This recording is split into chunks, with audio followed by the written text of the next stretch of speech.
Hate speech लगातार देश में बढ़ रही है।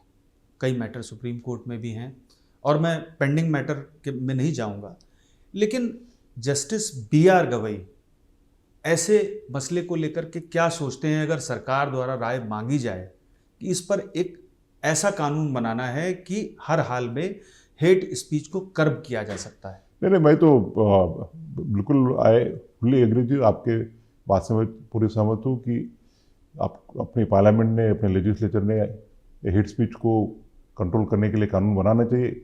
सिर्फ हेट स्पीच ही नहीं, हेट स्पीच के साथ जो सोशल मीडिया का मिसयूज हो रहा है उसके लिए भी कानून बनाना चाहिए।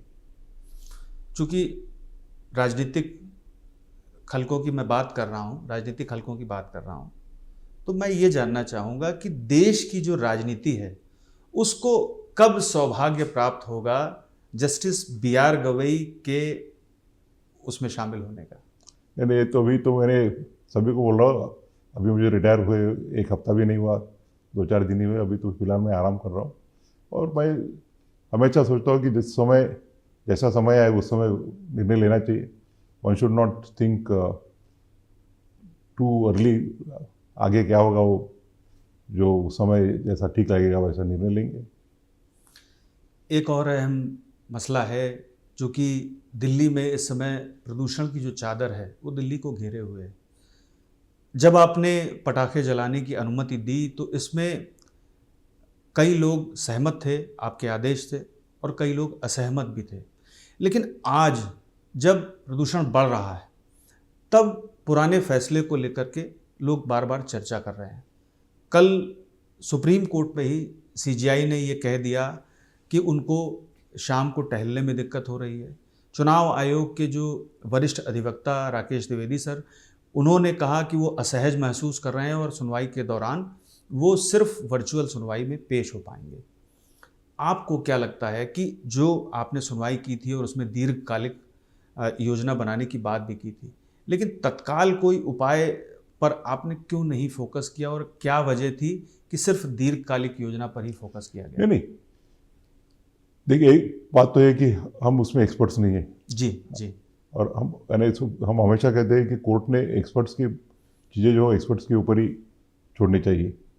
तो अभी जब हमारे पास मामला आया तो हमने कुछ डायरेक्शंस भी दिए उसमें। एक हमने नोटिस किया है कि जब ये सीज़न आ जाता है पोल्यूशन जब सीवियर बन जाए, एयर क्वालिटी पुअर बन जाए, उसी समय हम जब नींद में से उठ जाते हैं। तो मैंने उसमें हमने हमारे बेंच ने उसमें डायरेक्शन दिए कि ये इस तरह से लास्ट मिनट पे ऊपर मेजर्स नहीं लेने चाहिए।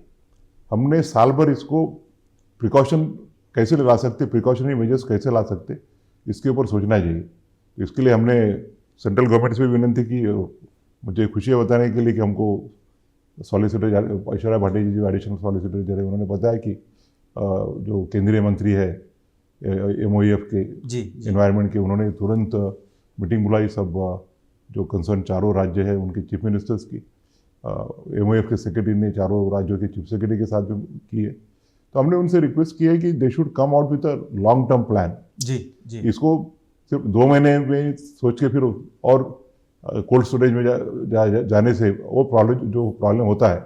तो हर महीने में इसमें कुछ ना कुछ मॉनिटरिंग होना चाहिए। बिल्कुल, आपने हर माह सुनवाई की बात तो इसके लिए मैंने निर्देश भी दिए कि इसके आगे हर महीने में लगेगा, जो एक्सपर्ट्स कमेटी है उनकी क्या राय आती है, उसके रिपोर्ट के अनुसार क्या क्या स्टेप ले जा सकती है, so that the problem is not addressed at the last moment. और कुछ तत्काल डायरेक्शन भी दिए हमने उस ऑर्डर्स में। बिल्कुल। हमने उस CA की हमने जो बताया कि जो एक्टिविटीज़ है उसको वो अपग्रेड करना चाहते हैं, जैसे हम जो GRAP 2 में जो एक्टिविटीज़ है उनको भी GRAP 3 में डालेंगे, सो दैट दी पोल्यूशन जो है वो और कम हो जाए।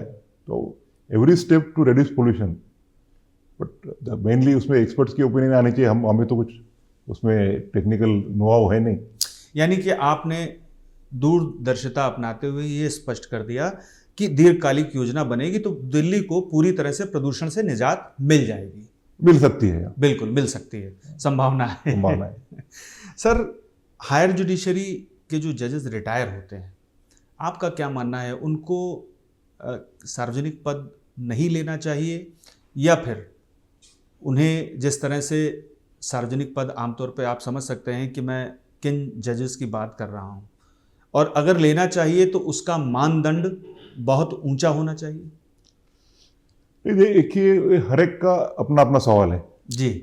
अभी काफ़ी स्टैट्यूट्स है जिसमें सिर्फ रिटायर्ड सुप्रीम कोर्ट जज या retired chief justice of the High Court ही उसको चेयर कर सकते हैं, और इतने साल का जो जुडिशरी में का अनुभव है, उनका जो एक्सपीरियंस है, उनका जो नॉलेज है, उससे अगर कोई इंस्टीट्यूशन को अगर बेनिफिट होता होगा तो उसमें कुछ गलत नहीं है। तो कोई मैंने जो कहा, मैं पर्सनली मैं नहीं लेना चाहता हूँ, क्योंकि मेरी ये धारणा रही है कि after I retire as a CJI ji, मैंने ऐसी कोई भी ट्रिब्यूनल या कोई भी संस्था का एक पोस्ट रिटायरमेंट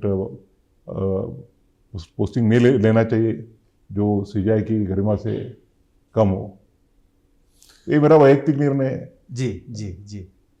तो यहीं पर सवाल फिर खड़ा हो जाता है कि क्या आप राजनीतिक कोई दिशा? नहीं, अभी तो फिलहाल कुछ भी सोचा नहीं है। मैं अब आऊँगा राष्ट्रपति संदर्भ पर जो आपने फैसला दिया, बहुत अहम फैसला। 5 जजों की संविधान पीठ ने एक फैसला दिया जिसमें ये तय कर दिया कि राज्यपाल और राष्ट्रपति की ओर से जो भी बिल पर मंजूरी देने की समय सीमा है वो कोई नहीं होगी, वो केस टू केस बेसिस पर विचार कर सकती है सुप्रीम कोर्ट।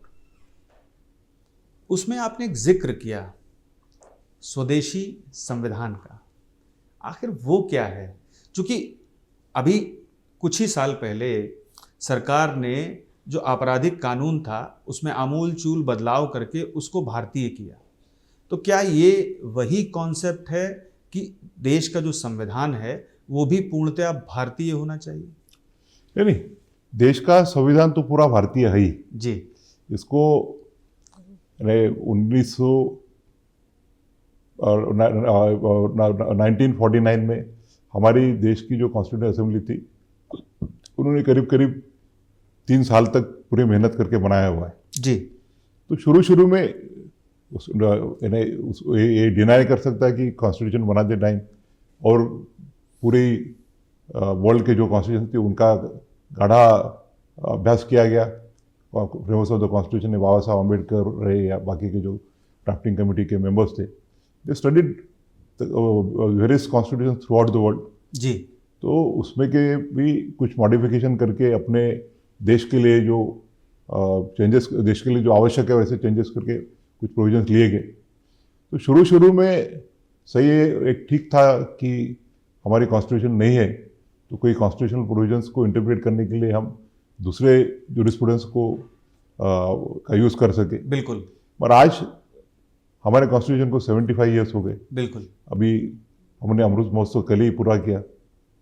75 वर्ष पूरे होने के बाद जो चालू हुआ था कल, 76 ईयर्स कंप्लीट हुए। जी।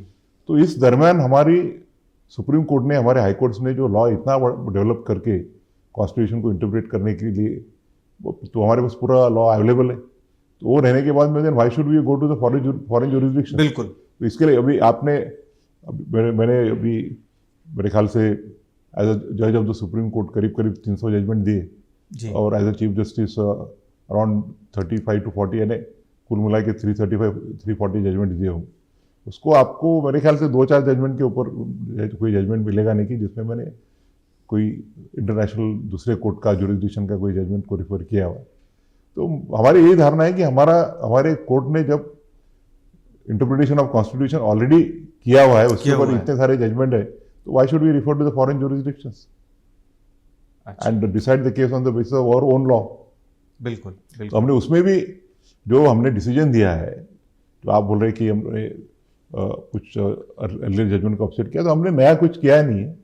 पहले के जो कॉन्स्टिट्यूशन बेंचेस के जजमेंट थे उसको इंटरप्रेट करके हमने बोला है। जैसे पहले ही मैंने आपको बोला था कि हमारी संविधान ने तीनों शाखाएं जो है, कार्यपालिका, न्यायपालिका और विधिपालिका, तीनों के अधिकार क्षेत्र बिल्कुल कायम किए, शक्तियों का पृथक्करण है।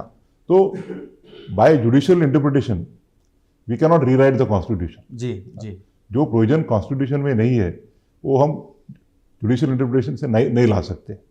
रही बात गवर्नर्स जो बोलते हैं कि हमने गवर्नर्स को छूट दे के रखी है वगैरह, तो वो जो बोल रहे हैं उन्होंने पूरा जजमेंट पढ़े बगैर वो कमेंट कर रहे हैं।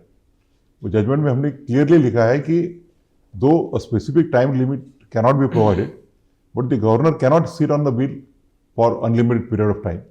अगर वो रिजनेबल पीरियड में बिल के ऊपर उनको जो यानी संविधान ने 3 चॉइसेस दिए हैं जी, तो तीनों में से एक का चॉइस उनको करना अनिवार्य है जी। अगर वो नहीं करते हैं और बैठे रहते हैं तो party is always entitled to knock the doors of constitutional court जी। और अगर लगता है कि and it will all depend on facts to facts. एकादश अगर समझो सिंपल बिल है तो 1 महीना भर भी रीजनेबल पीरियड हो सकता है और आपने फैसले में छूट भी दी है। और रह सकता है कि कोई एक इम्पॉर्टेंट बिल है या उस समय देश में ऐसी परिस्थिति है, इंटरनल इमरजेंसी है, एक्सटर्नल इमरजेंसी, उस समय गवर्नर शायद सोचे कि कुछ देर रुक जाए। It will all depends on the facts of the each case. One thing is clear कि गवर्नर को अगर छूट दी है ये बात मानना ठीक नहीं है। गवर्नर को उसके ऊपर डिसीजन लेना ही पड़ेगा और नहीं लेता है तो court would be entitled to issue writ of मैंडेटस।